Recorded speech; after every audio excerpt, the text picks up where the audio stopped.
काही माणसं म्हणतात अहो आम्ही काही करत नाही हो, संसारानेच आम्हाला बांधून ठेवलं, जखडून ठेवलंय, आम्ही संसाराला नाही पकडलं म्हणतात. पण हे त्या पकडल्या गेलेल्या माकडासारखं आहे.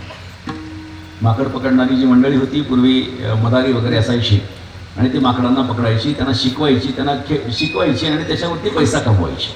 म्हणजे माकड पकडण्याची सुद्धा एक कला आहे. जो जास्त मूर्ख, जो जास्त आसक्त, तो जास्त लवकर आकळल्या जातो, पकडल्या जातो. त्याचं ज्ञान त्या माकड पकडणाऱ्यांना. मग काय, जिथे माकडं असतात तिथे असं एखादं झाड बघायचं, त्याच्यामध्ये त्या माकडाचा रिकामा हात जाईल एवढं छिद्र त्यामध्ये असेल, अशा ठिकाणी हा फुटाणे घेऊन जायचा.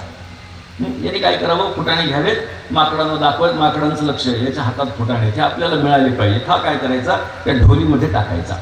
आता त्या ढोलीमध्ये ते फुटाणे टाकले की हा बाजूला निघून जायचा. सगळेच्या सगळे माकडं त्या फुटाण्यासाठी यायचे. जो जास्त आसक्त तो जास्त लवकर हातात घालणार.